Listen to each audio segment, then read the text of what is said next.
Chapter 71. Death Mana 2. Huuff. Lucavion breathed out as he opened his eyes, the battlefield coming back into focus, feeling the cold, eerie mana swirling around him. He could sense it clearly now, the energy emanating from the lifeless bodies scattered across the battlefield. It was a power he had never imagined himself capable of wielding, but now that he had discovered it, he felt an overwhelming urge to absorb every last bit of it. If this is the power of my unique constitution, then it should mean no harm to me, he thought, reassuring himself as he prepared to harness the death mana. Closing his eyes again, he began the process of circulating the mana within his body, drawing the cold energy toward him. The death mana flowed like a dark mist, coiling around his form before seeping into his skin. It was a slow, deliberate process. Lucavion was careful not to rush, knowing that this was still uncharted territory for him. As mana entered his body, he felt a strange sense of empowerment, a cold strength that seemed to bolster his physical and mental state. It was different from the fiery energy of the serpent flame spear. This was a power that felt ancient, almost primordial, as if it carried the weight of countless deaths with it. Lucavion focused on absorbing every bit of the death mana he could. He wasn't going to let any of it go to waste. As he drew in more and more of the energy, he felt his strength returning, his wounds mending faster, and his mind sharpening. The man seemed to fuel him in a way that ordinary energy never could. But as he continued, Lucavion noticed something peculiar. The amount of mana he was absorbing wasn't as much as he had anticipated. Despite the number of bodies around him, 29 in total, the death mana was not as abundant as it should have been. It was as if the energy had already begun to disperse, slipping away into the ether before he could claim it. The more time that passes, the more the death mana disperses, he realized, a twinge of frustration creeping into his thoughts. The longer he waited, the less he could absorb.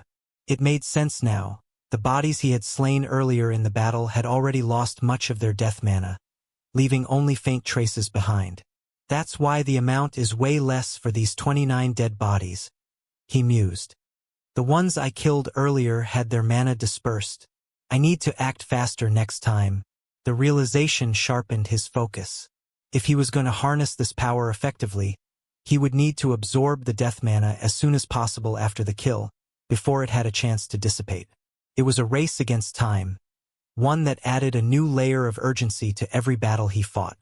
Determined to make the most of what remained, Lucavion intensified his efforts, drawing in the last vestiges of death mana from the battlefield.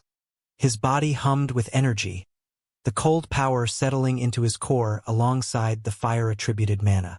The two energies didn't blend, but they coexisted, each keeping the other in check. Finally, when there was no more mana left to absorb, Lucavion opened his eyes. The battlefield was eerily quiet, the dead bodies now devoid of any lingering energy. He felt stronger and more attuned to the strange power within him, but he also knew that this was only the beginning.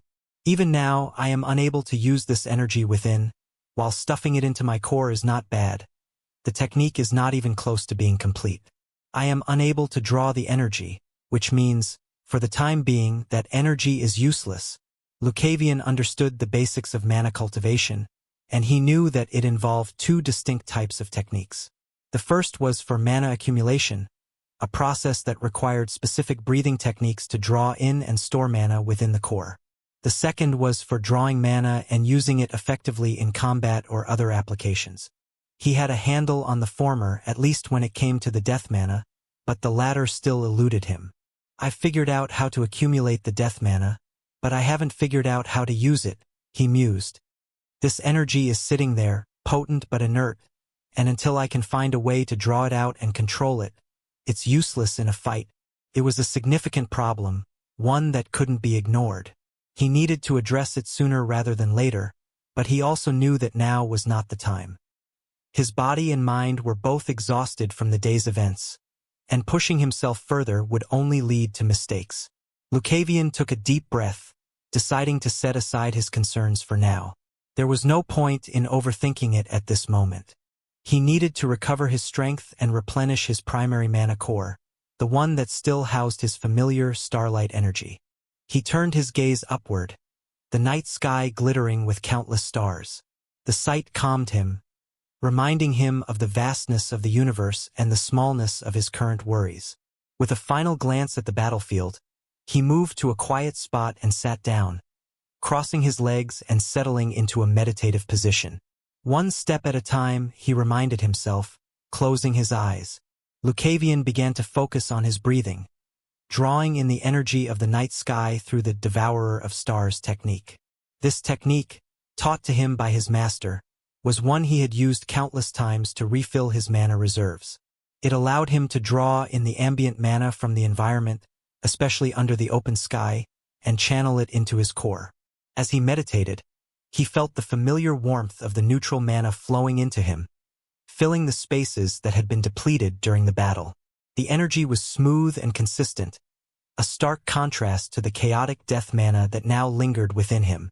For a moment, he allowed himself to relax, letting the steady rhythm of the technique soothe his mind and body. The stars above seemed to pulse in time with his breathing, their light flickering as if responding to his presence. Lucavion felt his core gradually filling with energy. On the other core, the cold power of death and the fiery essence that he had accumulated were standing still. The balance between these forces was delicate, but for now it held. He remained like that, drawing in the mana of the stars until his core was nearly full. The process was calming, giving him a sense of control amidst the uncertainty of his newfound abilities.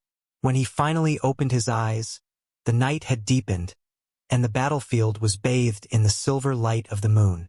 Lucavion felt refreshed, his mana core replenished, but the weight of the death mana still lingered in the back of his mind. There's still much to learn, he thought, standing up and stretching his limbs.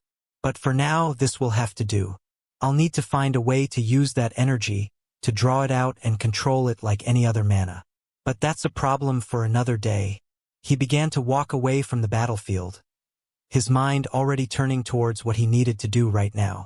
I need a place to sleep and rest, he thought, the weariness from the long day of fighting starting to catch up with him. This was the first thing he needed to do. In the wilderness, sleep was a luxury that could be hard to come by, especially with the constant threat of predators and other dangers. But rest was essential, and Lucavion knew that he couldn't push his body any further without risking serious consequences. He reached into his spatial pouch, a small but invaluable tool that held a variety of items. With a quick flick of his wrist, he pulled out a map of the forest. The parchment was worn and creased from frequent use, but the markings on it were still clear. Unfolding it, he scanned the map, looking for a suitable place to rest. The forest was vast, filled with winding paths, dense thickets, and hidden dangers.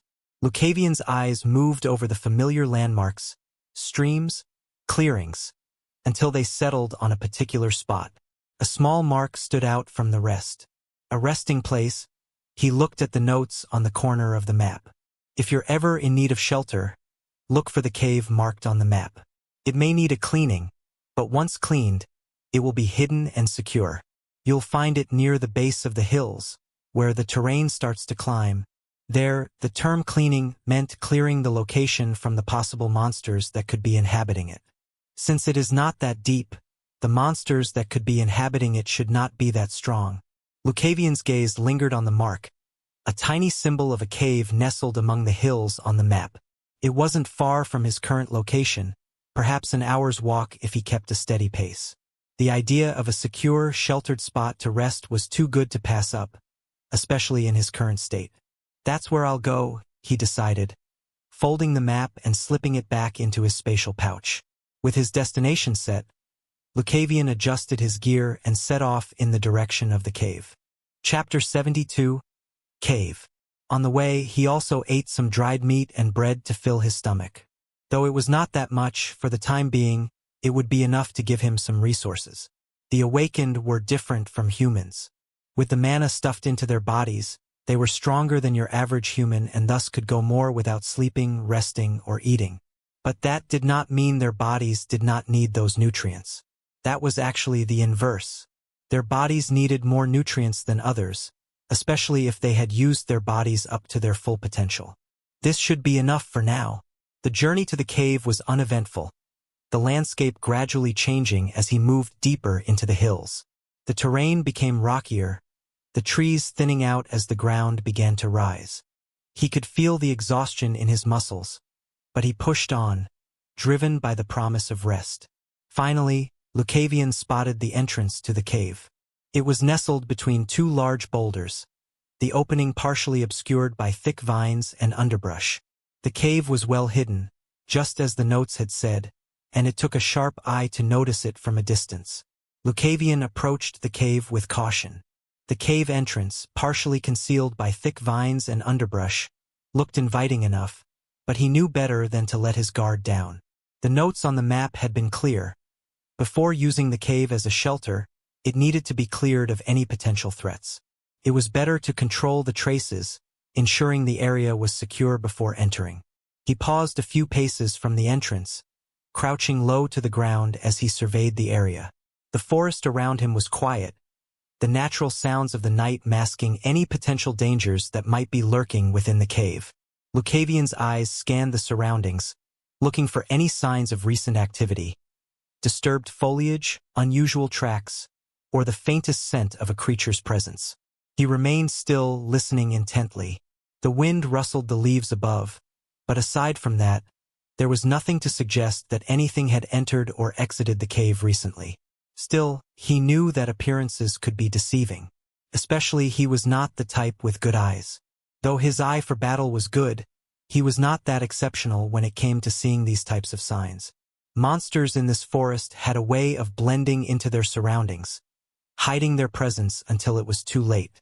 Lucavion reached for his estoc, drawing the slender blade silently from its sheath. The familiar weight of the weapon in his hand was reassuring, a reminder that he was prepared for whatever might come. With the blade ready, he carefully approached the cave entrance, moving silently and with deliberate steps. He reached out with his free hand, gently pushing aside the vines that obscured the entrance. The interior of the cave was dark, the faint moonlight only penetrating a few feet inside. No movement, no vibrations.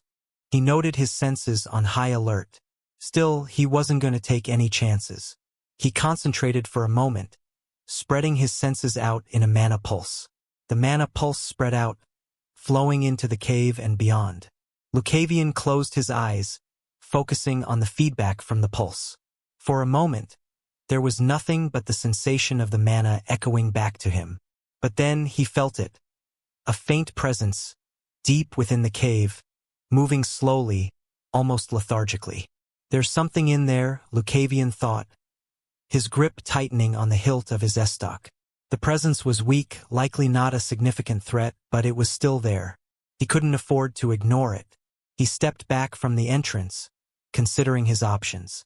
The creature inside the cave wasn't moving much, suggesting that it might be asleep or otherwise dormant. That gave him the advantage. If he could approach it quietly, he might be able to dispatch it without much of a struggle. With that, he tried to erase his presence as much as he could, though he was not sure if he was successful. In the end, if there is going to be a fight, so be it, he thought inwardly. The air inside was cool and still, the scent of earth and stone filling his nostrils. Lucavion moved deeper, his footsteps silent on the cave floor.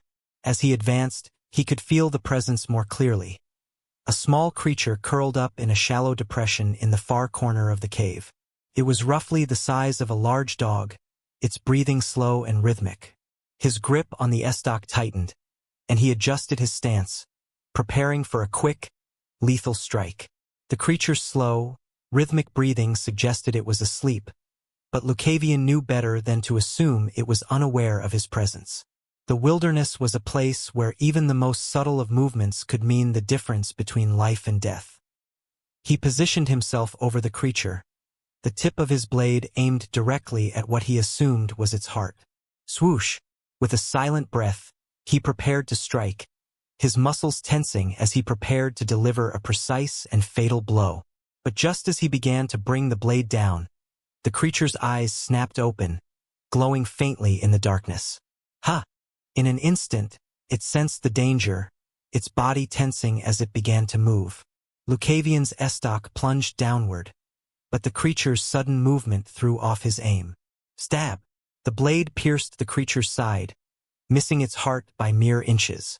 The creature let out a sharp, pained cry, a mix of surprise and agony, as it twisted away from Lucavion, its instincts driving it to escape the threat. TCH. It did not die. Lucavion cursed under his breath, quickly withdrawing his estoc and stepping back to reassess the situation. The creature was injured, its blood dark and thick as it seeped from the wound, but it was far from incapacitated. It scrambled to its feet, now fully alert and driven by a desperate need to survive. The dim light inside the cave revealed more of the creature's features. It was a feral beast with matted and coarse fur, its eyes glowing with a mix of fear and aggression. A cat? He thought to himself as he saw the creature. Growling, its teeth bared in a snarl. This beast, it looks more intelligent than the chimpanzees. Why does it give such a vibe? Lucavion felt an unsettling sensation wash over him as he locked eyes with the beast. There was something different about this creature, something that made him hesitate if only for a fraction of a second. The intelligence in its eyes was unmistakable, and the anger and aggression radiating from it were palpable. Why do I feel this way? Lucavion wondered, his grip tightening on his estoc. He couldn't afford to let his guard down, not now. Swoosh! The creature, despite its injury, was quick. It lunged at him with a burst of speed that caught Lucavion off guard, its sharp claws slashing through the air. Swoosh! Lucavion sidestepped, narrowly avoiding the strike, but the beast was relentless. It darted around him, moving with a fluidity that belied its size, its growls low and menacing. Lucavion swung his estoc, aiming for a quick, lethal strike, but the beast evaded each attempt with an agility that was almost supernatural. Every time his blade cut through the air, it met nothing but empty space, the creature slipping just out of reach. Growling, the beast growled, its eyes never leaving Lucavion. There was a depth of emotion in its gaze that unnerved him, a mix of fury, pain, and something else, something he couldn't quite identify. The creature lashed out again, this time catching Lucavion off guard. Its claws raked across his arm, tearing through his clothes and skin. Irk dash! He grunted in pain but quickly recovered, stepping back to reassess the situation. Blood trickled down his arm, the sting of the wound sharp and immediate. This is no ordinary beast, Lucavion thought, his mind racing. But I can't let it end like this. The beast lunged at him once more, its teeth gnashing as it tried to land another blow. Lucavion's movements were precise, and each step was calculated as he dodged the attack. But he knew he couldn't keep this up forever. The beast was too quick, too determined. He needed to end this now. Lucavion's eyes narrowed, his resolve hardening as he channeled his mana into the estoc. The blade began to glow faintly, the starlight gathering at its tip, shimmering with an otherworldly light. Void Starfall Blade. Star Needle Da. With a swift motion, Lucavion unleashed the technique. The estoc shot forward, its tip glowing with concentrated starlight, moving faster than the eye could follow.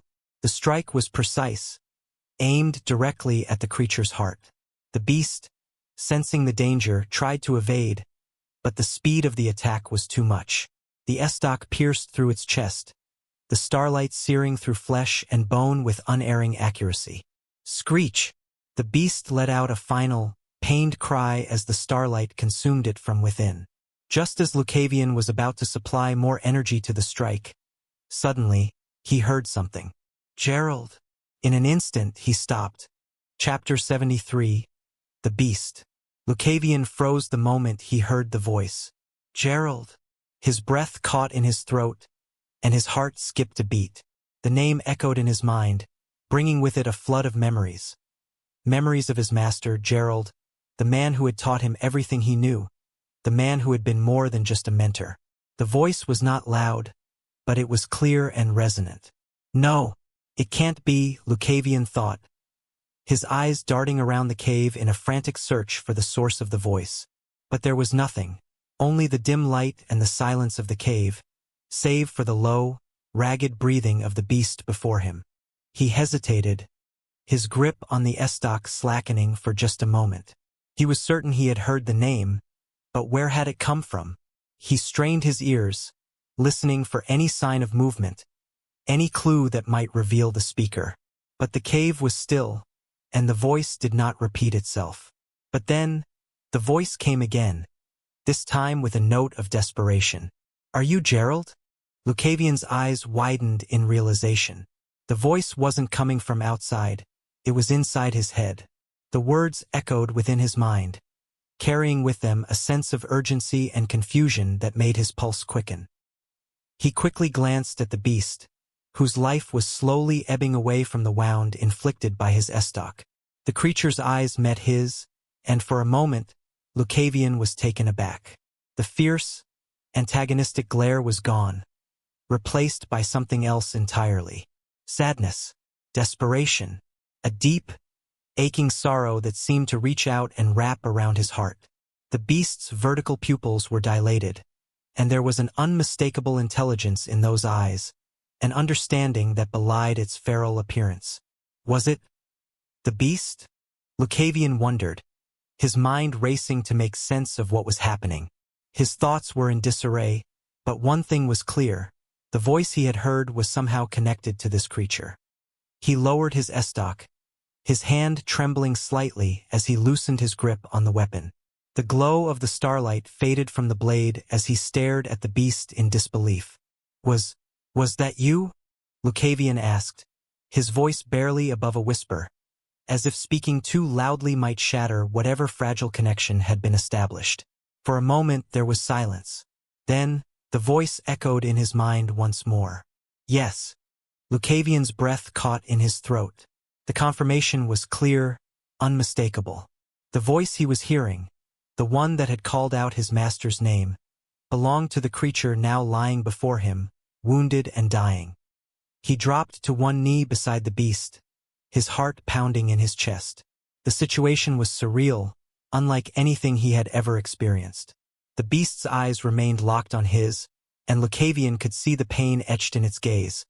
Not just physical pain from the wound, but something deeper, something that cut to the core of its being. It was as if the creature recognized him, or at least something within him. "Who are you?" Lucavion asked, his voice steady despite the turmoil inside him. "How do you know, Master?" "Master!" The beast's breathing was labored, each breath a struggle, but the connection in Lucavion's mind remained strong. The voice came again, weaker this time but still clear. "You are not Gerald, but you carry his scent, his mana. I thought you were him, but to think you were his disciple." Lucavion's heart clenched at the words.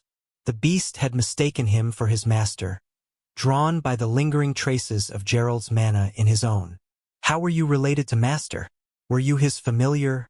The beast gave a slow, almost imperceptible nod, confirming Lucavion's thoughts. Its voice, though strained, echoed in his mind once more. "I was his contracted familiar long ago. We were separated. A lifetime ago." Lucavion's eyes widened in shock, the full gravity of the situation beginning to sink in. This beast was not just any creature. It had been bonded to Gerald, his master, in a way that only a contracted familiar could be. The bond between an awakened and their familiar was deep, often transcending even the boundaries of life and death. But if they were separated, how had this creature survived for so long? And why had it been here, injured and alone? He looked closer at the beast's body, noticing the wounds that marred its form. Some were fresh, inflicted by his own hand, but others were older, deeper, evidence of a long and painful struggle. "I see, this is why the creature gave such a feeling, but the attacks were not strong. It is innately strong, but since it was injured, I was able to deal with it easily." Lucavion's heart ached with guilt and sorrow as he realized that the creature had already been gravely injured before he attacked. "What happened to you?" Lucavion asked, his voice barely above a whisper, as if he feared that speaking too loudly might shatter the fragile connection between them. "Why are you here? And who did this to you?" The beast's eyes closed briefly as if gathering the strength to continue. When it spoke again, the words were tinged with a deep weariness.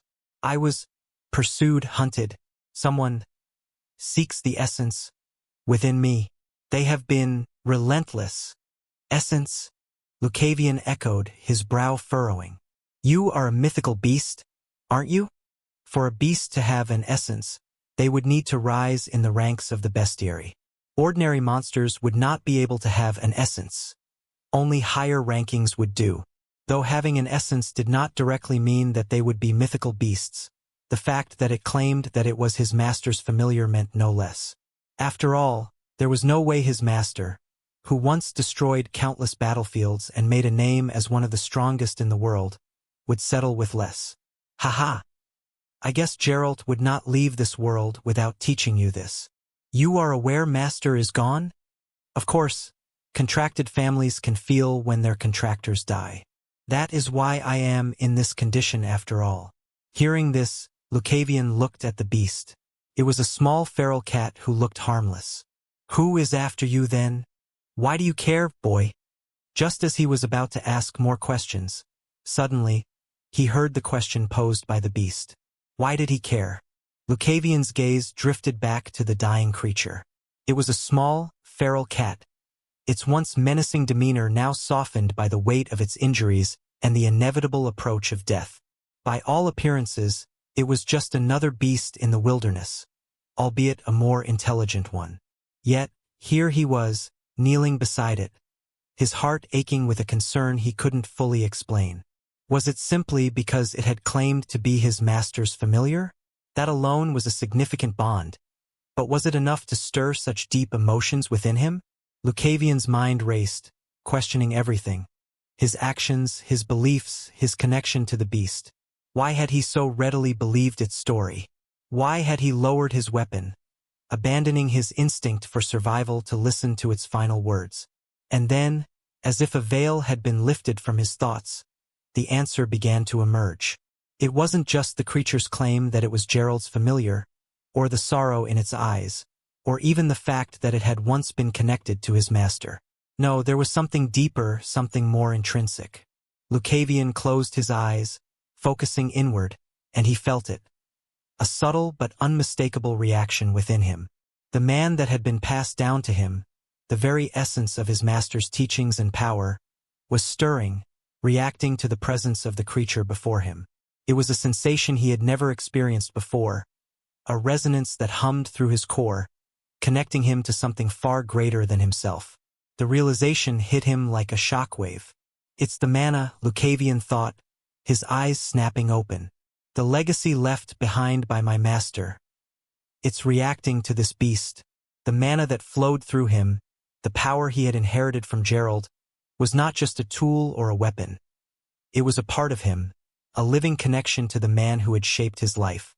And now, that mana was responding to the presence of this familiar, as if recognizing a kindred spirit or perhaps an old companion. It was as if his master's essence was reaching out from beyond the grave, urging him to protect this creature, to honor the bond that had once existed between them. Lucavion looked at the beast, its eyes still locked on his, filled with a mix of pain and curiosity. The question it had posed was valid, but now Lucavion knew the answer. I care because you were important to him, Lucavion said, his voice steady as he spoke, and because the mana inside me, my master's legacy, is telling me that you are still important. The beast's eyes softened at his words, and Lucavion could feel the faint echo of its thoughts in his mind. The bond. It's still there, even after all this time. The beast's voice murmured, a mixture of surprise and sadness.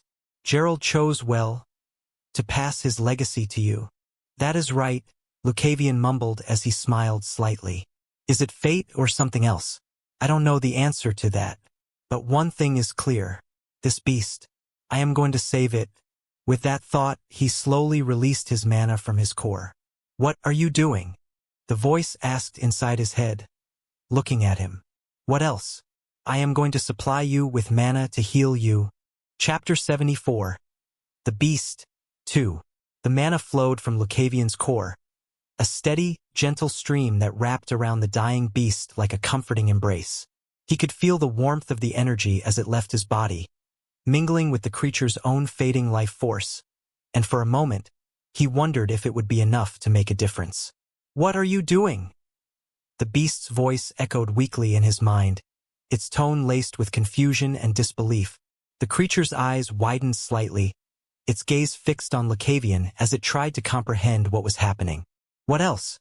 Lucavion replied softly, his voice calm but resolute. "I'm going to supply you with mana to heal you." There was a brief silence, and then the beast's voice came again, this time tinged with a sad resignation. "It's meaningless," the beast murmured. "I am bound to Gerald, contracted to his soul. There's nothing you can do to change that." Lucavion paused, his eyes locking with the beast's once more. He could see the despair in those eyes, the resignation to what it believed to be an inevitable end. But Lucavion wasn't about to give up so easily. He could feel it, the connection between them, the echo of his master's presence in the mana that flowed through him. It was more than just a bond of power. It was a bond of spirit, of soul. A small smile played on Lucavion's lips as he continued to channel his mana. "My master was a very thoughtful person," he said quietly, his tone filled with admiration and a touch of amusement. "He always thought ahead, always planned for every possibility." The beast's eyes narrowed slightly, the confusion evident in its gaze. "What do you mean?" Lucavion's smile widened just a fraction, and he met the beast's gaze with unwavering determination. "Why do you think the mana left by Master made me react in such a way after hearing your voice?" The beast's eyes flickered with uncertainty, and Lucavion could sense the wheels turning in its mind, trying to piece together the puzzle. Slowly, understanding began to dawn in those intelligent eyes, and Lucavion could feel the faint tremor of realization passing through their shared connection. "You mean—" the beast began, its voice trembling with a mix of hope and disbelief. "He left a fragment of his soul in his mana?" Lucavion nodded, the smile never leaving his face. "Yes," he confirmed. "A fragment, just enough to carry his will, his feelings, and perhaps his intentions." The beast's eyes widened further as the full weight of the revelation settled upon it. The realization was almost too much to comprehend, but it made perfect sense. Gerald had been a man of great power and foresight, always planning for the future and always thinking of those he cared for. It wasn't beyond him to leave a piece of himself behind, especially if it meant protecting those he had once bonded with. "So that's why—" the beast whispered, its voice thick with emotion. "That's why you're here. Why you reacted to my voice." Lucavion nodded again, his expression softening as he felt the beast's emotions washing over him. "Exactly," he said gently. "It wasn't just the bond of mana, it was the bond of your souls. Master, he must have foreseen this." While saying that, he looked at the starlight. "Star-scourge Gerald, I never believed astrology, but maybe stars really do have something to do with the future," he thought inwardly. On Earth, he had never believed in things like astrology as it was akin to a fantasy. But now that he was in this world, filled with divinations, etc., he thought the possibility was still there. Tears welled up in the beast's eyes, the profound sadness and relief intertwining in a way that made Lucavion's heart ache. The creature, once so fierce and proud, now seemed small and vulnerable, its walls crumbling in the face of this newfound hope. "Gerald." The beast's voice trembled, a deep sense of longing and loss woven into the single word. "He really never forgot about me." Hearing this, Lucavion smiled. "Old man, you really left all your past regrets with me, have you not?" It was first his daughter, Ilara, and now the familiar. It seemed he would be wandering around fixing the mistakes that the old man had in the past. "But if that is what you wish, I will honor it." The person who taught him the world. He was not someone who would dishonor such a person. Lucavion shook his head softly. "No, he didn't," he replied, his voice thick with emotion. "And now, it's my responsibility to continue what he started. I'll protect you, just as he would have wanted." The beast closed its eyes, its body relaxing as it surrendered to the warmth of Lucavion's mana. "Thank you," the beast whispered, its voice filled with gratitude. "Thank you for not letting me die alone." What the beast said made sense. While his master's soul fragment was left on the mana that Lucavion was using, it was evident that even that would deplete in one way or another. It was not a sustainable thing. When that ended, the beast's body would refuse any other type of mana from other awakened. Unless a special situation would occur. "What are you talking about? Who said that you are going to die?" It was understandable. Unless one had a special artifact with the property of contract overwrite, one would not be able to change such a thing. But those types of artifacts were incredibly rare, and unless one was from a very strong family, they would not be able to do such a thing. Do you have a contract overwriter?" Lucavion smiled softly at the beast's question. He could sense the fear and uncertainty in the creature's voice, the weight of its past bonds, and the inevitability of its fate pressing down on it like a heavy shroud. But Lucavion wasn't one to back down, especially when the legacy of his master was at stake. "I don't," Lucavion admitted, his voice gentle but firm. "But that doesn't matter." The beast's eyes, though weak, were filled with confusion as it looked up at Lucavion. "Then, what do you mean? How can you?" The question trailed off, the beast clearly struggling to understand what Lucavion was implying. How could it possibly become someone else's familiar when it was already bound by a soul contract? Lucavion chuckled softly, a warm, reassuring sound that seemed to ease some of the tension in the air. "I have a bit of a unique condition, you see." Before the beast could respond, something began to shimmer in the space between them. A soft, ethereal light, like the first glow of dawn, started to form a small, intricate magic circle. The circle hovered in the air, spinning slowly, its runes and symbols glowing with a soft blue light that pulsed with a rhythm that felt almost like a heartbeat. The beast's eyes widened in shock and disbelief. It could feel the magic in the air, the power radiating from the circle, but it was unlike anything it had ever encountered. "This is the magic circle of familiar contracting." That was indeed how it was. When a beast would accept a person's mana, this magic circle would appear automatically. It was not something that was created by either of the two. It was the law of this world. This is odd, but there was something different with the magic circle. The mana flow, why is it reversed? It was as if the circle was against the very fabric of this world. It was breaking the rules of this world, something that the beast had never seen before. Lucavion's eyes narrowed slightly as he observed the phenomenon. The reversed flow of mana was something he had encountered before, something that had always set him apart from others. As the realization settled in, he couldn't help but think to himself, as expected, the beast's eyes darted between Lucavion and the magic circle, a mixture of curiosity and wariness evident in its gaze. What is this all about?" it asked, its voice trembling with uncertainty. "Why is the circle like this? Why does it feel wrong?" Lucavion smiled softly, the expression both reassuring and filled with quiet confidence. "It's because I'm not like others," he said, his voice calm and steady.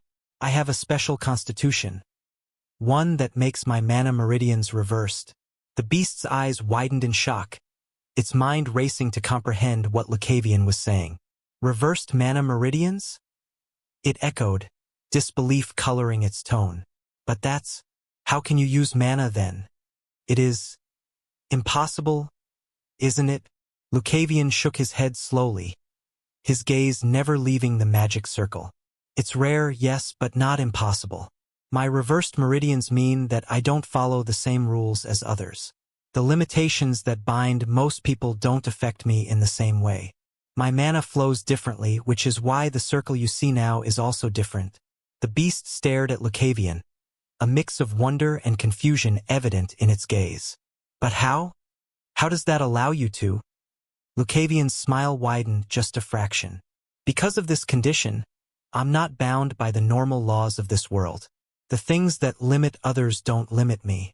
The rules that govern familiar contracts, the restrictions that would normally prevent something like this from happening, they don't apply to me in the same way.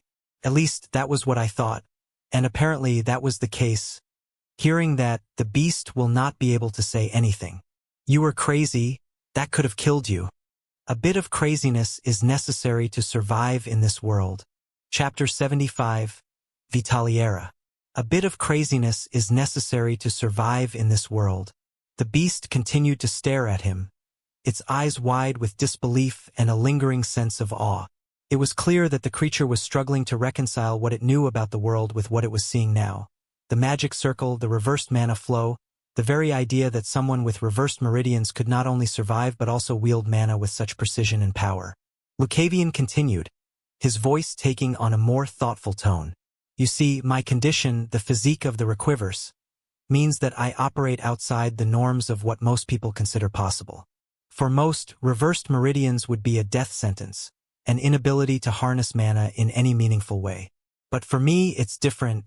He paused, gathering his thoughts before continuing. Because my mana flows in reverse, it doesn't adhere to the same principles that govern other people's mana. It's like swimming against the current, harder, yes, but it also means I can reach places others can't. My meridians, while reversed, still allow me to draw in and manipulate mana. It's just a different process. The beast blinked, its gaze shifting from Lucavion to the magic circle that still shimmered faintly between them. But this circle, it's not just different. Feels unnatural, like it's defying the laws that govern this world. Lucavion nodded, acknowledging the creature's observation. It is unnatural, at least by conventional standards. But that's exactly why it works for me. The rules that bind others don't bind me in the same way. When it comes to things like familiar contracts, the usual restrictions don't apply. That's why this circle formed as it did, because my mana doesn't follow the typical paths. It created a new pathway, a new contract that bypasses those limitations. The beast seemed to digest this information slowly, its gaze returning to Lucavion with a newfound respect. So, your reversed meridians, they've turned what should be a curse into a gift. Lucavion tilted his head slightly, considering the question. I suppose you could see it that way. It's definitely something that set me apart and made me different. It's forced me to approach things in ways that others wouldn't even consider. And in that sense, yes, it's become a gift. But it's also a burden, one that requires constant adaptation and understanding. He met the beast's eyes again, his expression serious. But in this case, it's allowed me to do something that shouldn't have been possible. I was able to forge this bond with you, even though you were already bound to someone else. The fact that I can channel my master's mana and carry his legacy forward is all because of this unique condition. It's what allowed us to connect, to overwrite the old contract and form a new one. The beast seemed to take a deep breath, the weight of Lucavion's words settling over it like a heavy blanket. But how did you know it would work? It asked, its voice tinged with lingering disbelief. How could you be sure that this madness wouldn't kill you? Lucavion's smile returned, but it was a bit crazed. I did not know, but if the master had wanted me to do something like this, then that would mean he had a reason for doing that. I just trusted his legacy. The beast could not even say anything. Was this boy really crazy? Or was he that innocent? But as it looked into his eyes, he realized. You are both. Both of what? Ha ha ha. To think I would be witnessing such a thing in my life. Even after losing Gerald, a hearty laugh echoed in Lucavion's ears. You're both crazy and innocent, just like Gerald. Lucavion tilted his head slightly, curiosity sparking in his eyes. Both crazy and innocent? He repeated, a small smile playing at the corners of his lips. I suppose that's not the worst combination. The beast's eyes softened as it gazed at Lucavion, a sense of familiarity settling over it. Yes, you're just like him. Like master, like the disciple, it seems. I'll take that as a compliment, Lucavion said softly, his voice carrying a hint of the deep respect he felt for his master. Gerald was the best man I've ever known. If I can be even a fraction of what he was, then I'll consider that a success. The beast nodded slowly, its expression one of deep understanding. He was one of a kind. But in you, I see the same spark, the same willingness to take risks, to believe in something greater than yourself. It's a rare quality, and it's what made Gerald so special. The beast continued. Now that it has come to this, then I suppose I should meet my end as well. As the beast said that, the circle started shining further. I, eternal guardian of life, Vitaliera. The beast began, its voice resonating with power and solemnity. Hereby vow to stand by the side of my new contractor, Lucavion Thorne, until the end of time. I pledge my life, my power, and my very essence to protect and serve you. May our bond be unbreakable, forged in the fires of trust, and sealed by the laws of this world. As Vitaliera chanted the words, the magic circle responded, its runes and symbols glowing with an intensity that made the air around them hum with energy. The circle spun faster, the light within it growing until it was almost blinding. The entire cave seemed to pulse with the power of the vow, the very ground beneath Lucavion's feet trembling with the force of the contract being formed. Lucavion felt the weight of the words settling into his soul, and he knew it was his turn. Taking a deep breath, he focused on the connection between them, letting the warmth of the bond fill him with strength and resolve. I, Lucavion, he began, his voice steady and filled with conviction, accept the vow of Vitaliera, eternal guardian of life. I pledge my life, my power, and my will to honor this bond, to protect and nurture it as long as I draw breath. As the final words left his lips, the magic circle flared with a brilliant light, enveloping both Lucavion and Vitaliera in its glow. The energy within the circle surged, binding their souls in a way that could never be undone.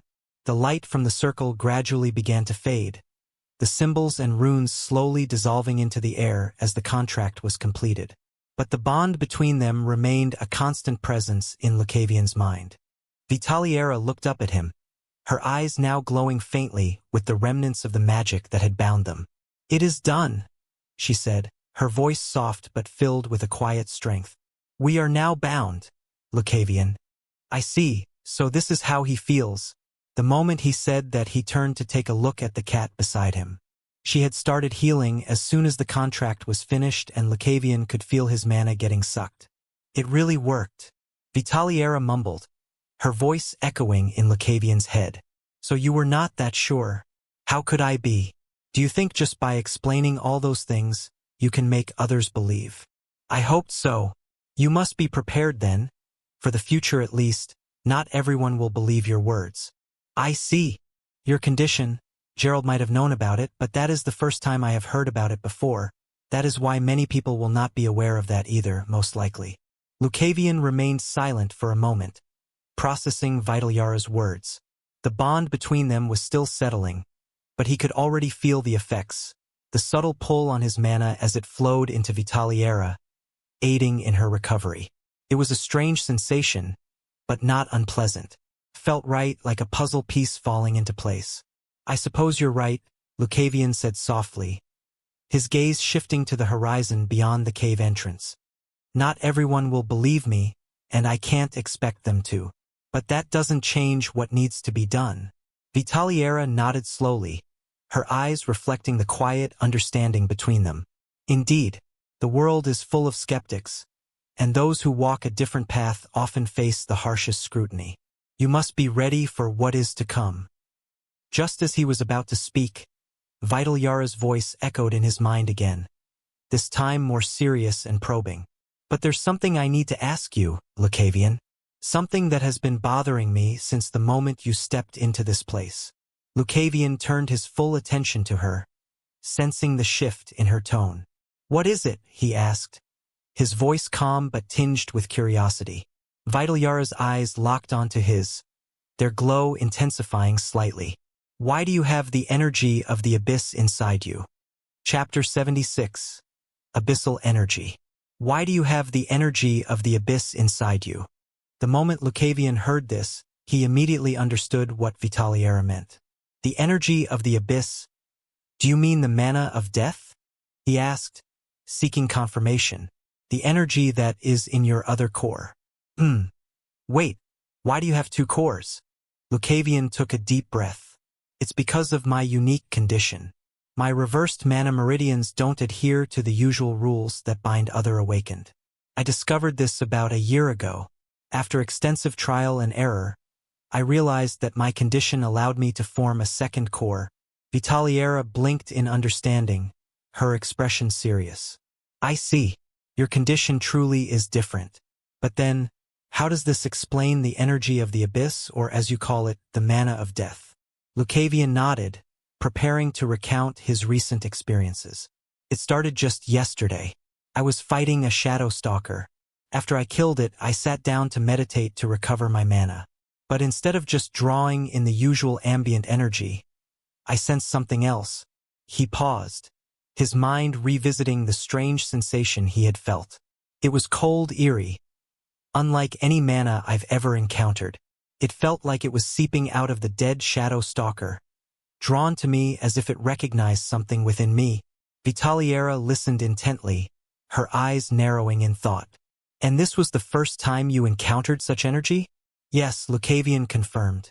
At first, I thought it was specific to the shadow stalker, that maybe it had something to do with the creature's nature. But later, I realized it wasn't unique to that beast. Vitaliera tilted her head slightly, prompting him to continue. After that fight, I encountered more monsters, chimpanzees. When I meditated near their carcasses, I felt that same cold mana again. That's when I understood. It wasn't just the shadow stalker. The energy seemed to stem from death itself, a residual force left behind in the bodies of the fallen. That was why I just named it as mana of death. Vitaliera's eyes widened slightly. The mana of death? From any creature. Lucavion nodded, his expression thoughtful. Exactly. It's not a common form of energy, and I've never heard of anyone else using it. But for some reason, it's drawn to me. Maybe it's because of my reversed meridians, or maybe it's something else altogether. But when I discovered it, I knew I had to understand it better. Vitaliera was silent for a moment, processing his words. This is unprecedented. The ability to draw on such an energy. It is not something a mortal should be able to do. A mortal? That is right. Vitaliera nodded. Vitaliera's voice softened, her gaze turning more gentle as she observed Lucavion. A mortal, yes. The energy you are dealing with. It is something that touches the very boundaries of life and death. To wield it, to even be touched by it, is no small matter. It is something that only beings of the abyss should have any connection to. Yet here you are, a mortal drawing on this energy as if it were second nature. Does this mean that by using this energy, I'm crossing a line I shouldn't? Vitaliera hesitated, considering her response carefully. It is not about crossing a line, Lucavion. It's more about understanding what it is. The mana of death, or as you call it, the energy of the abyss, is not inherently evil or malevolent, but it is tied to the natural order. Lucavion's brow furrowed as he absorbed Vitaliera's words. I thought it was related to my unique condition, he admitted, searching for clarity. Vitaliera nodded, her expression thoughtful. It could very well be connected to your condition, but regardless of how it came to be, one thing is clear. You are drawn to the energy of the abyss. This is not something that happens by chance. The abyss has a way of reaching out to those it deems capable of handling its power. Lucavion remained silent, processing her words. After a moment, he said, I've never actually used the energy, though. I can feel it within my core, but I don't know how to control it. Even drawing it into my core was a struggle based on mere speculation. Every time I try to use it, the energy doesn't comply. It resists me. And when I push, it causes me pain. Vitaliera's eyes narrowed slightly as she considered his words. That's understandable. The energy you're dealing with is not something that can be easily tamed.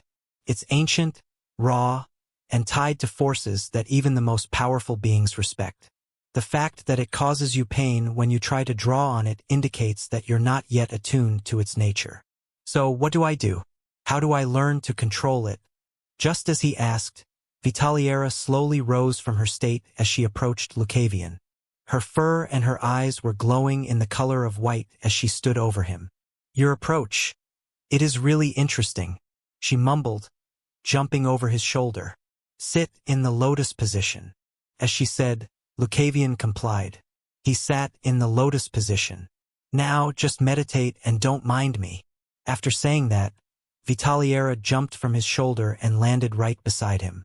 Lucavion followed Vitaliera's instructions, settling into the lotus position with practiced ease. His breathing slowed as he centered himself, focusing inward on the flow of mana within his body. He could feel Vitaliera's presence beside him, her aura tinged with a sense of deep contemplation. Vitaliera's gaze was intense as she studied Lucavion's core, her eyes glowing with a soft white light that seemed to pierce through the physical and into the very essence of his being. She could see the two distinct energies within his core, the cold, eerie abyssal energy and the warm, vibrant fire-attributed mana. They were like two opposing forces, existing in a delicate balance but not truly harmonized. "Interesting," she murmured, her voice barely audible in Lucavion's mind. "You've managed to store the energy of the abyss within your core by using the fire-attributed mana to subdue its coldness and repelling nature. It's a clever approach, one that's allowed you to keep the two energies stable." Lucavion remained silent. "But there's a problem," Vitaliera continued, her tone more serious. "While you've succeeded in containing both energies, they are not truly integrated. Right now, they're simply canceling each other out. The fire-attributed mana is keeping the abyssal energy in check, preventing it from overwhelming you, but it's also preventing you from fully utilizing either power. It seems you have already understood what you need to do to make them merge." "For them to merge," Vitaliera explained, "you need to utilize the fire of life with the coldness of death." Lucavion nodded at Vitaliera's explanation. "That's exactly what I had thought as well. I've already altered the way I circulate the energy, completely reversing the method I used to absorb the death mana." He paused, then added, "I've had partial success, but it's not complete." With that, he closed his eyes and began to demonstrate. Slowly, the abyssal energy and fire-attributed mana in his core started to stir, their opposing natures evident as they resisted merging. Lucavion focused intently, reversing the flow of the fire-attributed mana while trying to coax the abyssal energy into harmony with it. Vitaliera watched closely, her eyes narrowing as she observed the process. As the energies interacted, she could see the subtle progress Lucavion had made, how he had managed to create a temporary balance between them, yet the true merging eluded him. The fire-attributed mana flickered and strained against the abyssal energy like oil and water trying to blend, but they remained distinct, unable to fully integrate. Vitaliera's thoughts raced as she analyzed what she was seeing. This kid, how could he do such a thing without any guidance? He's completely developed most of this on his own. But as she continued to watch, something clicked in her mind. The fire-attributed mana Lucavion was drawing from the outside was still not what he needed. That is right, just like the energy of the abyss, the fire of the vitality can also not be utilized by mere mortals that easily. It was something that was special to things like Vitaliera herself. What he needs is to feel the fire of life, Vitaliera realized, her thoughts crystallizing. Lucavion opened his eyes, looking at Vitaliera. "I can get them to balance temporarily, but they won't fully merge. I thought reversing the circulation and adjusting the flow would work, but I'm still missing something." Vitaliera met his gaze, her expression serious. "You're on the right track, Lucavion, but what you're missing is the type of fire you're using. The fire-attributed mana you've been drawing isn't enough. What you need is the fire of life." Lucavion's brow furrowed slightly. "The fire of life?" "Yes," Vitaliera confirmed. "The fire of life is a special kind of energy, one that embodies creation, vitality, and the essence of life itself. It's what can truly balance the coldness of death, the abyssal energy you've taken into your core. But because you've never encountered it, you've been unable to draw it." Lucavion nodded slowly, understanding dawning on him. "But you're the guardian of life. You can use this fire of life, can't you?" "Exactly. And I'm thinking, what if we replace the fire mana in your core with my fire of life? If we do that, it might be enough to bring the energies into true harmony." "It makes sense. Definitely worth trying." Vitaliera moved closer, her presence radiating a powerful energy. "This will require precision, Lucavion. I'll need you to release the fire-attributed mana in your core, and I'll infuse it with my fire of life. It's important that you remain focused and open your core to the process. And it is very highly likely that it will hurt. Are you okay with that? That is fine by me, Lucavion replied. The pain, he had already gotten used to it at this point as he was very well aware of how he became awakened. Then, let's start.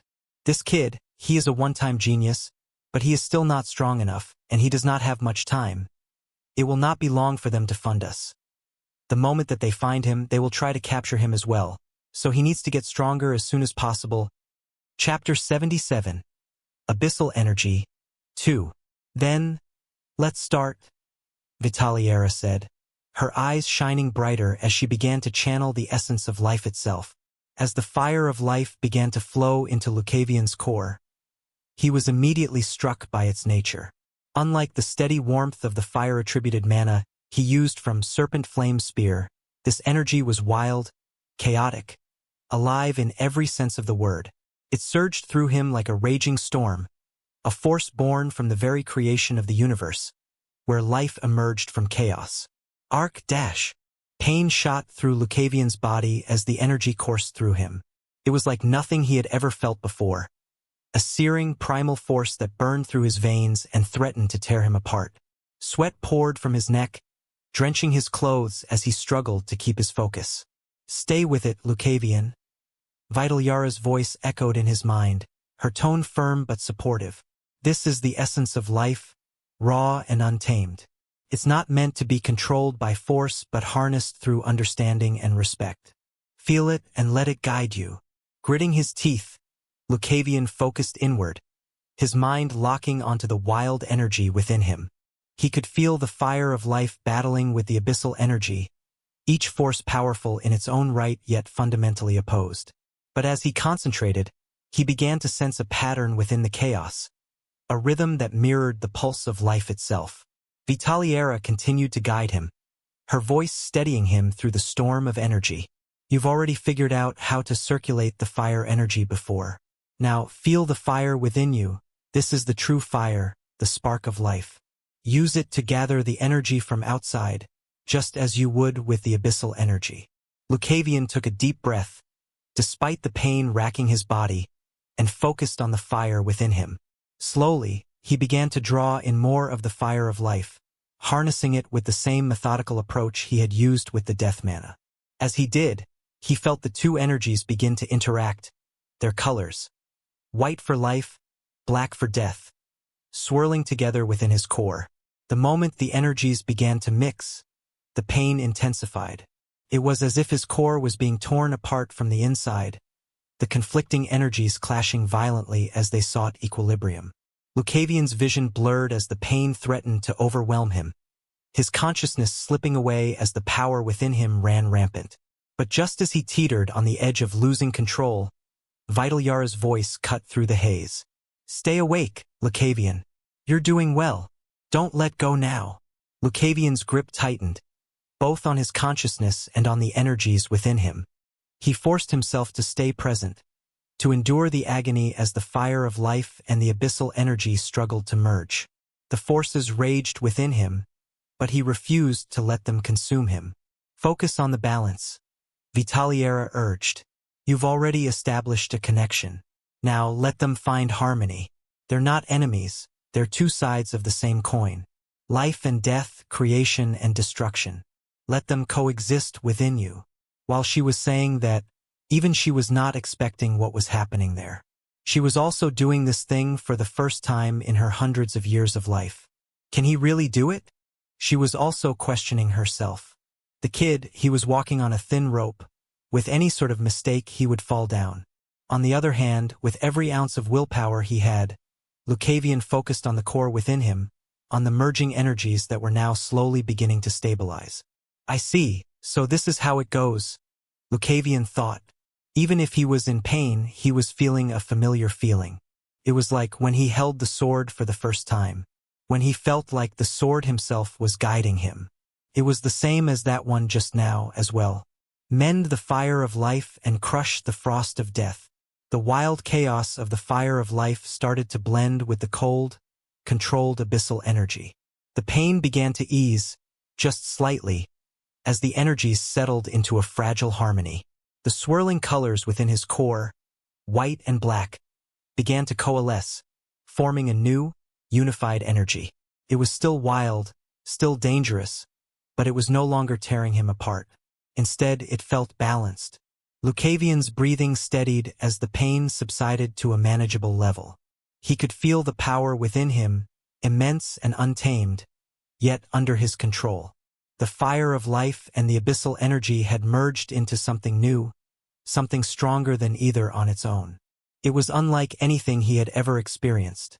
A fire that was black as night, yet its heat was intertwined with an icy coldness. This fire wasn't just an amalgamation of two forces. It was a fusion that transcended them, creating something entirely new. The black fire swirled within his core, its essence both raw and refined. It was a flame that burned with the intensity of life yet carried the chilling stillness of death.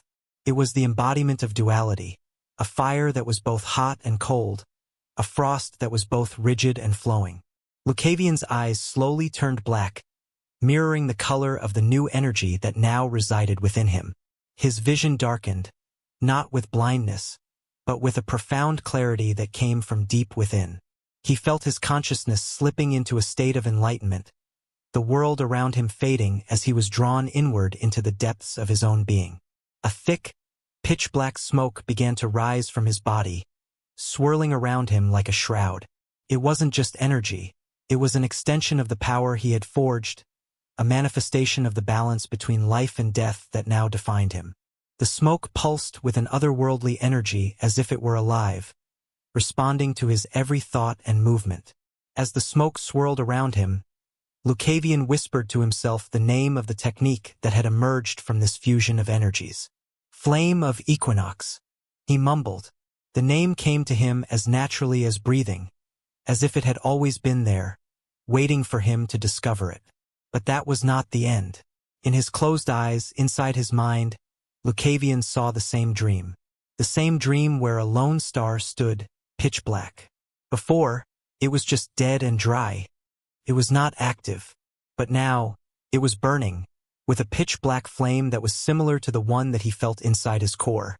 Lucavion felt the energies intertwine with his own essence, and for a moment, he was filled with a sense of profound accomplishment.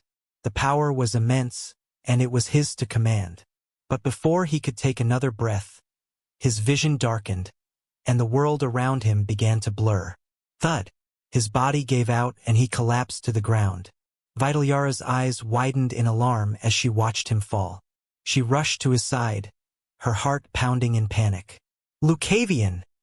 she called out, her voice tinged with fear. As she reached him, she scanned his body for injuries, fearing the worst. But as she examined him more closely, she realized he wasn't harmed. His breathing was steady, his pulse strong. It was just that his body and mind had reached their limits. "You're just exhausted," Vitalyara murmured, relief flooding through her as she understood what had happened.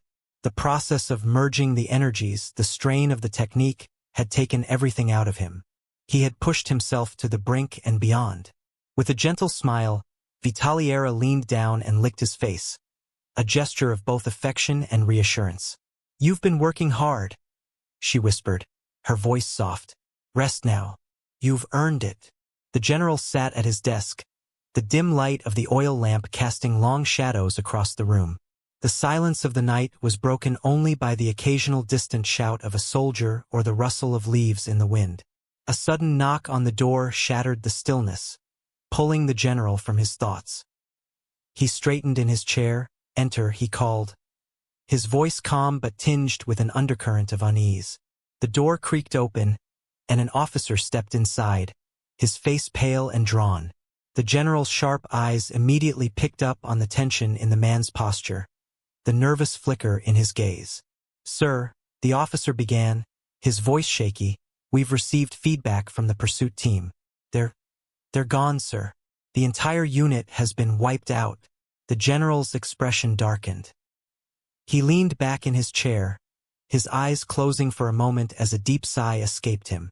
"I knew something like this would happen," he muttered, more to himself than to the officer. his fists clenched tightly, the leather of his gloves creaking under the pressure. Before the general could utter another word, there was another knock on the door, this one softer, more measured. He glanced at the officer, who took a step back, unsure of what to do. "Come in," the general called, his voice steady.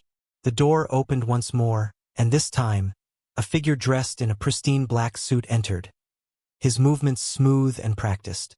It was the butler of the Count, a man known for his impeccable manners and the aura of quiet authority he carried with him.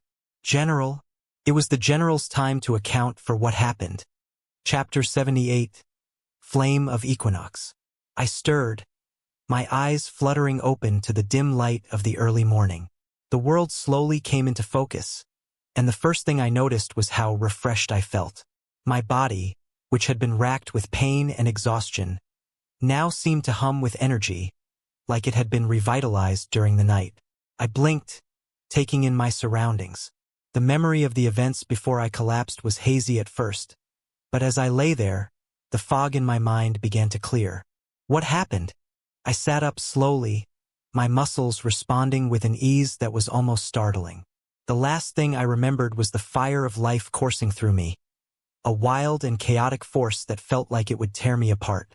And then, the abyssal energy, cold, controlled, and equally powerful, fought back, clashing with the life force within my core. And then, I forced them to merge. The memories hit me like a tidal wave. The excruciating pain, the searing fire that burned within my veins, the overwhelming pressure of trying to balance two forces that were fundamentally opposed to each other. I remembered Vital Yara's voice guiding me and urging me to stay awake and maintain control. I remembered the moment of clarity when I finally found a fragile harmony between life and death, between creation and destruction. The flame of Equinox. I whispered the name to myself, and a faint smile touched my lips. Felt right, like it was always meant to be. So it is like that. I could still feel the new energy within me. This black flame that was both fire and frost, life and death. Master had once mentioned that when he started cultivating and forming his own core and cultivation base, the technique was formed with a moment of revelation. I remembered the way Master would speak of his own journey, the fire in his eyes as he recounted how he found the method to push his cultivation to new heights. Master's path had led him to the method of forming stars around his core, a technique that had become the foundation of Devourer of Stars. Each star represented a new level of mastery, a new understanding of the power that resided within him. These stars didn't just symbolize strength. They were the very essence of his technique, a manifestation of his control over the energy that pulsed through his veins. I recalled how he explained the creation of each star. The first star came to him during a moment of intense battle when he felt his core wasn't enough to handle the energy he needed to survive. In that moment of desperation, a vision of a star appeared in his mind, burning brightly around his core. He had followed that vision, and as he did, the star took form, stabilizing his energy and pushing him to new heights. Most cultivators experienced something similar. They would get a thought, a dream, or an instinctual urge to try something new with their energy, and that would lead to the development of their techniques. For the Iron Will Spear art, practitioners would create spheres around their core. Each sphere represented a different level of focus and control, a way to channel mana into their attacks. The spheres didn't just store energy. They refined it, compressing it into a dense, powerful force that could be unleashed. On the other hand, the Flame Serpent art was different. Those who practiced it would form fire rings over their core. These rings acted as conduits, amplifying the fire mana and allowing it to flow more freely through the practitioner's body. Each ring was a marker of progress, a testament to the practitioner's ability to withstand and channel the searing heat of the flame mana. I couldn't help but wonder what the path for my own technique would be. I had merged life and death, fire and frost, into something entirely new. The flame of Equinox was a balance between opposing forces, a harmony that transcended their individual natures. What will my method of advancement be? I thought, contemplating the nature of the energy within me. Would I form stars like Master? Or perhaps spheres or rings like the Iron Will Spear art and the Flame Serpent art? Or would it be something entirely different, something unique to the duality that now defined my power? Just as I had thought about that, I turned my eyes into my core. The black flame swirled within my core. It was still wild, still untamed, but there was a sense of order within the chaos. A rhythm. A rhythm. As I concentrated, the pattern became clearer. My core wasn't just a chaotic maelstrom of energy. There was something deeper, something fundamental about the way the black flame moved. It wasn't random, it was following a path, a natural order that defied the chaos it seemed to embody. The rhythm grew more pronounced as I observed it, and then I saw it. A whirlpool, a vortex forming at the very center of my core. Vortex, the embodiment of entropy. The energy spiraled around it, drawn into the vortex like water swirling down a drain. But the vortex wasn't complete. It was only partially formed, a nascent pattern that hinted at something greater. This is it, I realized. This is the pattern I need to follow. The vortex represented the balance between life and death, the cycle of creation and destruction. It was a natural progression, an order within the chaos. The black flame wasn't just a fusion of two energies. It was a dynamic force, constantly in motion, constantly seeking equilibrium. As I watched, I understood what I needed to do. The vortex within my core wasn't finished because I had only just begun to cultivate this technique. The flame of equinox was still in its infancy, still growing, and my task was to nurture it, to guide it into its full form. The vortex had layers, concentric circles that spun faster as they neared the center. Each layer represented a new level of mastery, a deeper connection to the duality of life and death. But right now, only a partial first layer was formed, a fragment of what it would become. To complete the first layer, I needed to absorb and assimilate more mana, feeding the vortex and allowing it to expand. The process wouldn't be easy. The energies were still wild, still resistant to being controlled, but I had to tame them to bring them into harmony within the vortex.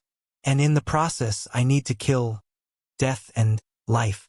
Both of them needed to be in an equilibrium state. I opened my eyes, the vision of the vortex still clear in my mind. And then, I calmed my breathing and started circulating the mana around my body. Flinch, and in an instant, I felt my body twitching. It was indeed just as I had expected. The power output was just too much even for a 1-star stage. This energy of chaos. I could feel my body burning inside, itching to move. It was forcing me to stand and use my body. A surreal feeling that I could not help but feel exhilarated to feel. You have finally woken up. Vital Yara's voice cut through the haze, pulling me back to the present. I looked over to see her slowly walking toward me, her paws pressing gently on the ground with each step. There was an elegance to her movements, but well, she might also be just a cat at the same time. It has been a while since I had seen a cat, since we don't have any on the battlefield. Yes, I replied, my voice steady despite the lingering effects of the energy coursing through me. Vitaliera circled around me, her eyes observing every detail as if assessing my condition. As expected, you have rested well, she said, her tone carrying a note of approval. Your body and mind need time to adjust to the new energy within you. But now you are stronger for it. That was indeed the case. The rest had done more than just heal my physical wounds. It had given me the clarity I needed to understand the path ahead, to see the vortex within me and the power it represented. Thank you, I said, the gratitude genuine. Without Vitalyara's guidance, I might not have made it through the process. Her presence had been a steadying force, a reminder that I wasn't alone in this journey. Vitaliera paused in front of me, her eyes locking onto mine. No need to thank me. It is the familiar's duty to help its contractor, she said as she swung her tail while jumping onto my shoulder. It seemed she liked standing there, as whenever she had found a chance, she would do that. And it will also be helpful to me, she said, looking into my eyes. Since I doubt they will leave you and me alone. Now that we have time, let's talk. Why do they want your essence? Chapter 79. Vitaliera, 2. And it will also be helpful to me, she added, looking into my eyes. Since I doubt they will leave you and me alone. Now that we have time, let's talk. Why do they want your essence? I asked, my curiosity getting the better of me. There had to be more to this story, something that connected her to the people hunting her. Vitalyara's eyes darkened slightly as she settled onto my shoulder, her tail curling around my neck in a way that was oddly comforting. She took a deep breath before beginning her explanation. After Gerald and I separated, I didn't lose hope. Even though I knew he was walking a dangerous path, I believed in him. I wanted to be of use to him, so I sought out a way to grow stronger. In my search, I came across a minor sect in a city called Thornridge. It was known as the Azure Blossom sect. She paused momentarily as if recalling memories from a distant past. The Azure Blossom sect was a unique ranked sect. It wasn't large or particularly powerful, but it had a reputation for cultivating rare and unusual techniques, and its highest ranked technique was a unique grade cultivation technique. I allied myself with them, offering my protection in exchange for their resources and knowledge. I nodded, understanding her reasoning for a powerful creature like Vitalyara. Such an alliance made sense. It would have allowed her to gain strength while also providing the sect with a guardian unlike any other. For years, I served as their guardian, she continued. The sect prospered under my protection. We grew in influence, and even though we were small, we held our own against the larger sects in the region. Everything seemed stable until about 2 years ago. Her voice grew heavy, and I could sense the pain behind her words. 2 years ago, I suddenly lost my powers. The strength that I had always relied on vanished, leaving me weakened and vulnerable. It was as if a part of me had died. I frowned, sensing what she was implying. It was when Master had left this world, in the hands of Alexander. Yes, she interrupted, nodding solemnly. That was when Gerald died. When he left this world, our bond was severed, and with it the source of much of my strength.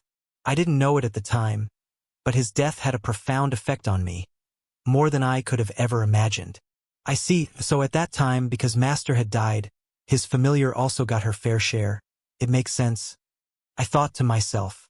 With my powers gone, the Azure Blossom sect began to decline. The protection I had provided was no longer there, and without it we became vulnerable. It wasn't long before another sect, the Crimson Serpent sect, saw an opportunity. Her eyes narrowed, and I could see the anger and betrayal burning within them. One night, the Crimson Serpent sect attacked us.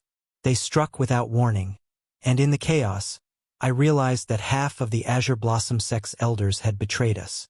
They had been promised positions of power within the Crimson Serpent sect if they could capture me. They wanted your essence. Yes, Vitalyara confirmed, her voice tinged with bitterness. My essence is valuable, a source of immense power. Even in my weakened state, it holds a significant amount of energy that could be harnessed for cultivation or other dark purposes. They betrayed us for the promise of power, selling out their own sect to the enemy. I see. It was an understandable choice. After all, with the power of the sect getting lower and lower, there was no reason for the elders not to make that decision. From the logical aspect, it was understandable. But understandable does not mean excusable. For people to betray their own for just a mere benefit, it made me churn my stomach. I can understand it. At that time, when I was sent to the battlefield without ever being listened to, I felt the same. How unfair it was. And until I die, I will never forget that feeling. Vitalyara's story wasn't just about betrayal. It was about survival, about clinging to hope even when everything else seemed lost. She continued her tale, her voice steady but laced with the pain of her past. After I was betrayed, I knew I couldn't stay in the sect. They had made their choice, and I couldn't allow myself to be captured and used by those who only saw me as a tool. Vitalyara paused, the memories weighing heavily on her. So I escaped. I used what little power I had left and fled from Thornridge. Since it was close to the border of the Lorien Empire, I knew it was better for me to head somewhere beyond the Crimson Serpent sect's influence. I nodded, understanding her logic. The Crimson Serpent sect was powerful, but their reach would have been limited once Vitalyara crossed into another territory. That's why I entered the shadowed thicket, she continued. I thought I could lose them there, that the dangers of the forest would deter them from following me too closely. But I was unlucky. She sighed, her voice tinged with regret. In the process of escaping, I encountered a powerful monster. It was a creature of immense strength, far beyond anything I had expected to face in my weakened state. The battle left me gravely injured, and I couldn't move further. I had no choice but to find a place to heal, to recover enough to continue my escape. I could imagine the desperation she must have felt, running for her life only to be brought down by the very dangers she had hoped would protect her. But she was resourceful, and even in that dire situation, she found a way to survive. Since Gerald's death, my ability to recover mana has been severely limited, Vitaliera explained. Without a contractor, I can't draw on my powers as easily as before. But I was fortunate enough to find this cave. It provided me with shelter, a place where I could rest and slowly heal myself. I looked around the cave, now understanding its significance. It wasn't just a hiding place. It was a sanctuary for Vitaliera, a place where she had been able to cling to life despite the odds against her. For the past 2 years, I've been here recovering as best as I could, she said softly. But it's been slow. Without my full powers, I couldn't heal as quickly as I needed to, and the danger of being found always loomed over me. I could feel the weight of her words, the exhaustion that came from fighting for survival every single day. She had been through so much, yet she had never given up. She had kept going, kept fighting, even when the odds were stacked against her. And now we're here, I said quietly, acknowledging the journey that had brought us both to this moment. Yes, she replied, her voice steady once more. Though I do not. Just as she was about to continue, I raised my hand, gently interrupting her. There's no need for that. What? Vitaliera looked at me, surprised by my sudden interjection. You were mostly going to say something along the lines of not wanting to push the responsibility of your own actions onto me because I saved you, right? Vitaliera hesitated, her eyes widening slightly, but then she nodded, confirming my words. That's exactly what I was going to say, she admitted, her voice softer now, as if she wasn't sure how I would respond. A small smile crept onto my face as I met her gaze. Vitaliera, from the moment you made a contract with me and taught me how to control the fire of life, our fates became intertwined. We're in this together now, whether we like it or not. She blinked, processing my words, but before she could respond, I continued. I'm not someone who would ignore the people I care about when they're in a difficult situation.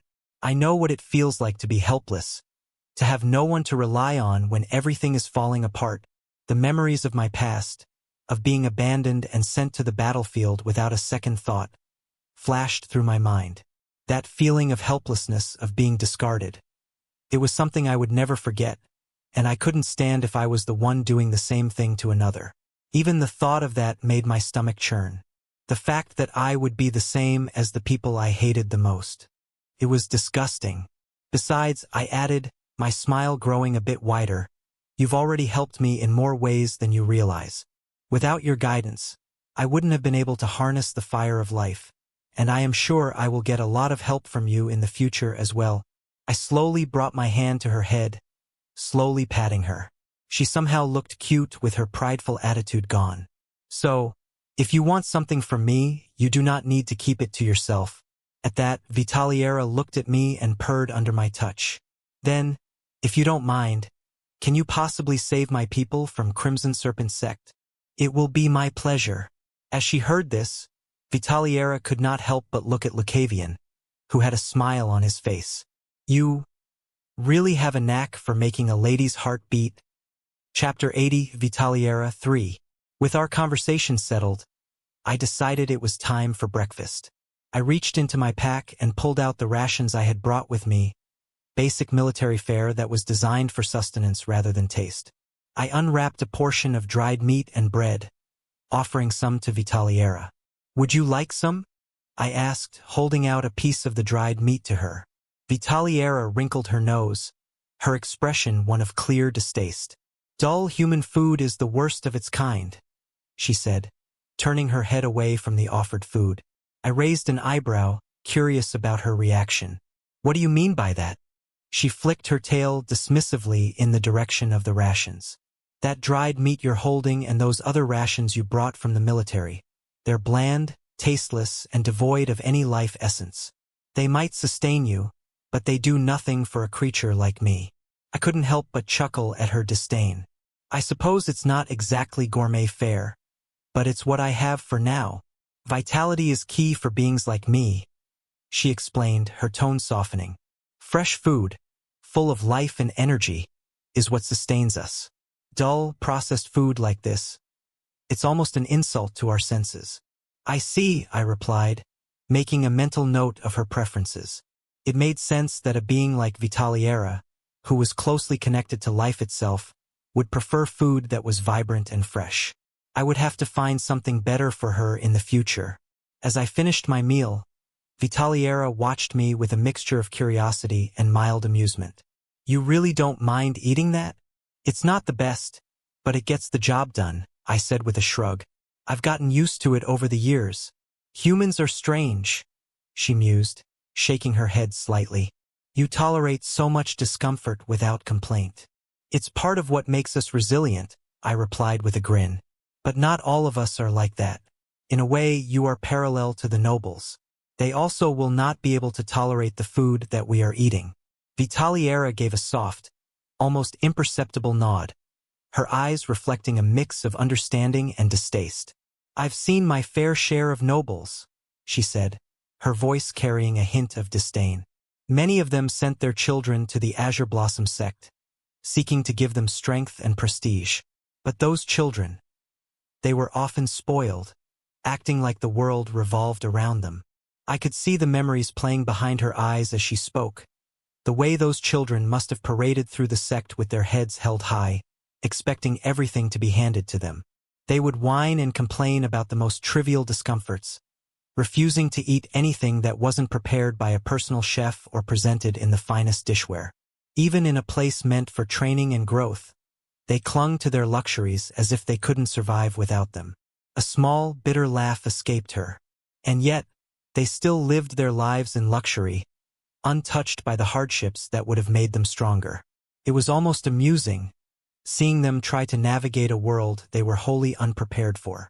Her words painted a clear picture of the disconnect between those who were born into privilege and those who had to fight for every scrap of survival.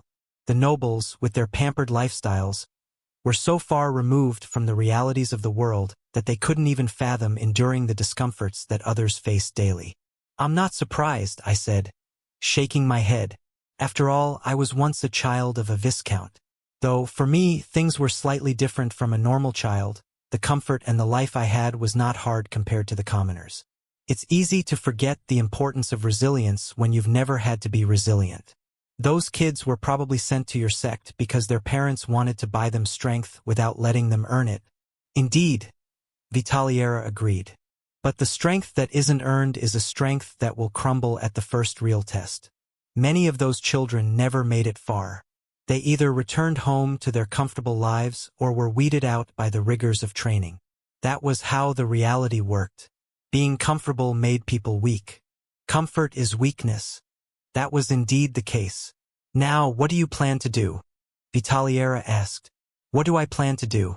Now that I have already agreed to help you and your sect, I need to get stronger right now. After all, those people, according to what you have said, they should at least have a 4-star warrior in their ranks. I was a 3-star warrior now, but I had only just reached this realm, and the truth was, I still didn't know how to properly control my new powers. The teachings of my master were still fresh in my mind, but I had yet to fully practice and internalize the skills he left behind. Without mastering those techniques, I knew I wouldn't be able to stand against a seasoned warrior, especially not someone of 4-star caliber. There was also the matter of my new ability, the Flame of Equinox. It was a power unlike anything I had encountered before, born from the fusion of life and death, fire and frost. But it was also a chaotic force, one that required careful control and a deep understanding to wield effectively. For this ability to grow stronger, I needed to feed it by killing living beings and absorbing their mana of death. And what place could be better for that than this forest? The shadowed thicket is filled with dangers, I said, my mind already working through a plan. But those dangers are also opportunities. The creatures here are strong, and their mana will make me stronger if I can defeat them. I'll use this forest as my training ground, honing my skills and mastering the flame of Equinox. Vitaliera nodded, understanding the gravity of what I was saying. It's a dangerous path, but one that will make you stronger. The creatures here won't hold back, and neither can you. Exactly, I agreed. I need to feel the power in my own hands to experience it in battle. Only then will I be able to control it, to wield it effectively against those who stand in our way. There was a time when I might have hesitated, when the thought of deliberately seeking out danger would have given me pause. But not now. I had already endured too much, and I had no intention of backing down. The flame of Equinox was a part of me now, and I needed to understand it and bend it to my will if I was going to survive the challenges ahead. And who knows, I added with a wry smile, maybe by the time I'm done here, the 4-star warrior won't seem so intimidating. Vitaliera purred softly, her confidence in me clear. I believe in you, Lucavion. You've come this far and you'll go even further. But be cautious. The creatures here are unlike any you've faced before. They're born of this forest's darkness, and they'll test every ounce of your strength. I'm ready for that, I replied, determination burning in my chest. I need to be ready for anything.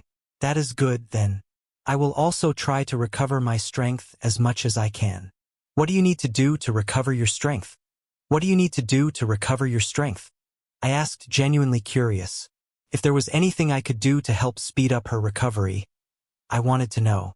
Vitaliera paused for a moment, considering my question before responding. To fully recover, I need to absorb life energy. Pure, untainted by darkness or death. The natural energy of the forest can help, but it's not as potent as the life force of living beings. Animals, plants, and even the essence of the land itself can contribute, but it's a slow process. I nodded, understanding the significance of her words. So, absorbing life energy is similar to how I need to absorb death energy to strengthen the flame of Equinox. We're both drawing power from the balance of life and death. Exactly, she confirmed. But my connection to life energy is different. It's more delicate, more nuanced.